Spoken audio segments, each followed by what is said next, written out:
Hi, నా performance మీకు నచ్చినట్టయితే లైక్ చేయండి, షేర్ చేయండి, సబ్స్క్రైబ్ చేసుకోండి. నీకు బాగా మదం ఎక్కిందిరా గోవర్ధన. అబ్బబ్బబ్బబ్బబ్బబ్బబ్బా, ఎంత మదం ఎంత మదం ఎంత మదం. ఇది కేవలం పొగరు. కొన్ని ఏరియాల్లో దీన్నే బలుపు అని కూడా అంటారు.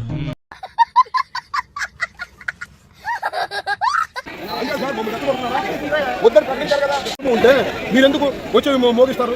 అవసరం మాకు ఉంది కదా గుల్ల గుల్ల వాగకు. ఓహో, అంటే ఇప్పుడు ఈ పాయింట్ మీద కూడా నన్ను ఉతుకుతావా? నేను ఏ పాయింట్ మీదనే కొడతాను రా, ఏ పాయింట్ మీదనే కొడతాను.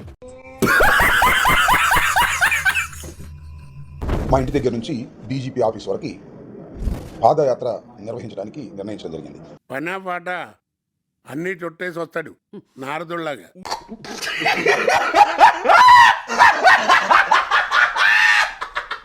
ఈ పాదయాత్ర నిర్ణయించడానికి గల కారణం ఏమిటంటే చెప్పి తగలడు.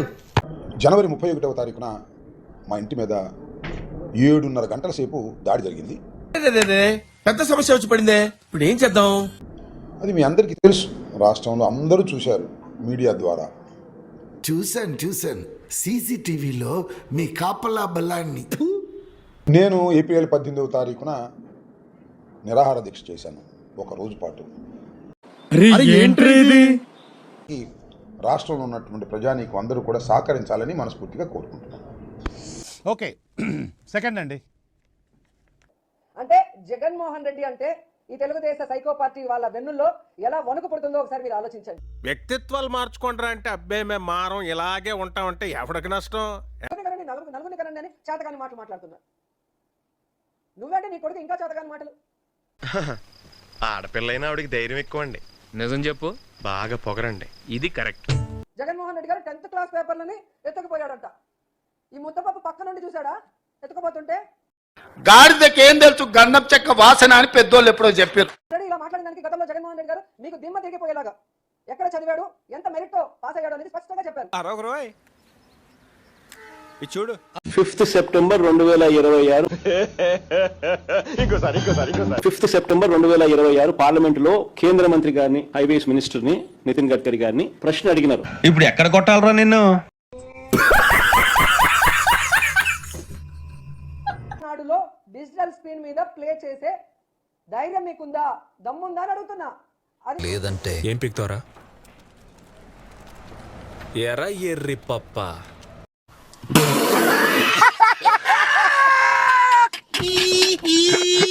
కానీ తన సొంత సత్తాతో 151 మంది ఎమ్మెల్యేలను గెలిపించుకున్న మొనగాడు జగనన్న.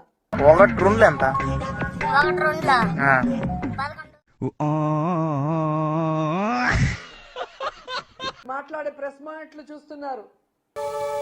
ఏంటది? మాట్లాడే ప్రెస్ మాటలు చూస్తున్నారు. ఏం పాయింట్ పెట్టావన్నా, సూపర్. జగన్మోహన్ రెడ్డి గారిని అధికారంలోకి రాకుండా ఆపడానికి చంద్రబాబు నాయుడు రాజకీయాల్లోకి తీసుకొచ్చినటువంటి వ్యక్తి పవన్ కళ్యాణ్ అని. పవన్ కళ్యాణ్ చంద్రబాబు నాయుడు దత్తత తీసుకున్నాడు. లోకేష్ గాని పవన్ కళ్యాణ్ గాని చంద్రబాబు నాయుడు చెప్పినటువంటి దారిలో నడుస్తారు. వినటానికి విల్లింగ్ గా ఉంటే శ్రీకృష్ణుడు భగవద్గీతలో అర్జునుడికి ఇంత చెప్పాడు. 2014లో అదే పని చేశాడు. 2019లో ప్రభుత్వ వ్యతిరేక ఓటు చీలకుండా ప్రయత్నం చేసి జగన్మోహన్ రెడ్డి గారిని ఆపే ట్రై చేశాడు. ఇద్దరం కలిసి పోటీ చేస్తాం, మేము ఇద్దరం కలిసే ఉంటాం, మీ ఇద్దరం కలిసి ఉంటాం, మీ ఇద్దరం కలిసి లేము, అయినా మీకు మీ ఇద్దరు అడుగు తినండి, ఒక సంఖ్య ఒక నాకు మాకేనా తింటాం లేదు.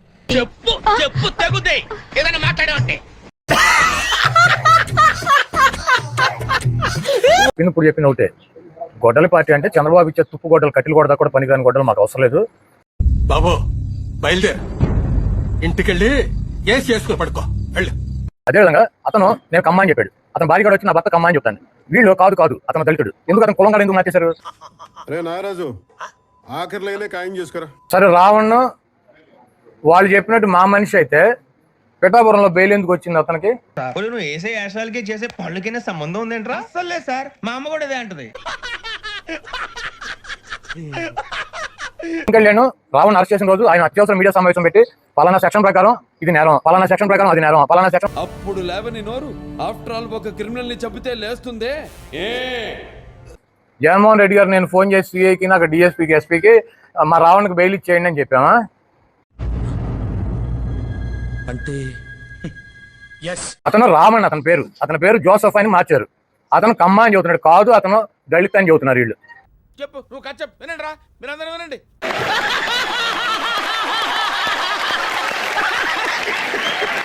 రాష్ట్ర ప్రజలందరూ కూడా చూశారు, ఎక్కడ పడితే అక్కడ రోడ్డు మీద రెడ్ బుక్ హోర్డింగ్స్ అనేవి మనకు దర్శనం ఇచ్చాయి. పిచ్చి పరాకాష్ఠ చేసినారు గత ముఖ్యమంత్రి గారు చేసిన నిర్వాహకం ఏంటంటే పిల్లలు ఆడుకునే క్రికెట్ కిట్లు చేసిన గార్డు అయ్య గారి సుందర ముఖార విందం బొమ్మలు వేశారు. ఇదేంటో అయితే అరే నీ అబ్బా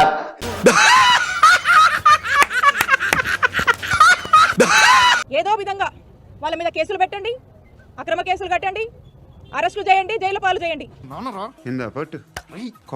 ఇది వెళ్ళిపోద్ది లోపలికి. ఈ రోజున మీ శాఖ ఈ స్థాయికి దిగజారి ఇంత ఫెయిలియర్ ర్యాంకింగ్ కి వెళ్ళిందంటే దానికి కారణం మీ రెడ్ బుక్.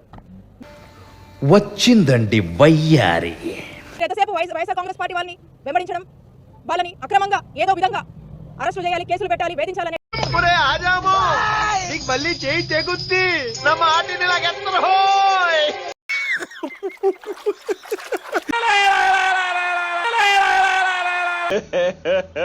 ఇంకోసారి అయ్యి బాబోయ్, పిచ్చి బాగా ముదిరిపోయిందిరా మీకు. Yeah, my next election would be fought on the battle Mavigan versus Amaravati. ఏమిటండి మీరు మాట్లాడేది? Yes, we would stand by it. We are for Mavigan. Everybody who is for Mavigan will vote for YSRCP. Everybody who is for Amaravati will vote for Chandrababu. We will stand by it. We will make it an election issue for them. We'll put it up in the manifesto also. అయ్యి బాబోయ్, పిచ్చి బాగా ముదిరిపోయిందిరా మీకు.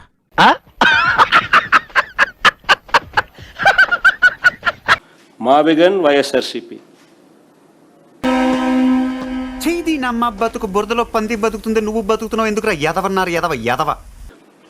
Let's see how people will vote.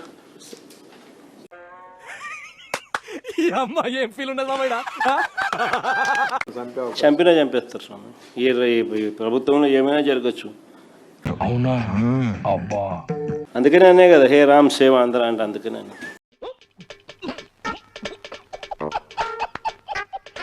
పెద్ద పెద్ద పని ఏం కాదు. అక్కడ సమస్య ఎక్కడ వస్తుందని అంటే, నేను పర్యటించడం వల్ల దాన్ని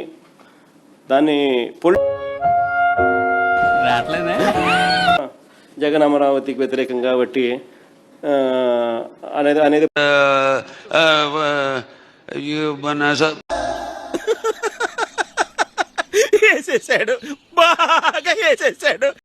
ప్లస్ నువ్వు చేస్తా ఉన్న స్కాములు ఏదైతే ఉన్నాయో జెన్యున్గా నువ్వు చేస్తా ఉన్న స్కాములు ఆధారాలతో సహా చూపిస్తా ఉన్నావు. అలాంటివి మీరు మాట్లాడితే కామెడీగా ఉంటుందన్నా.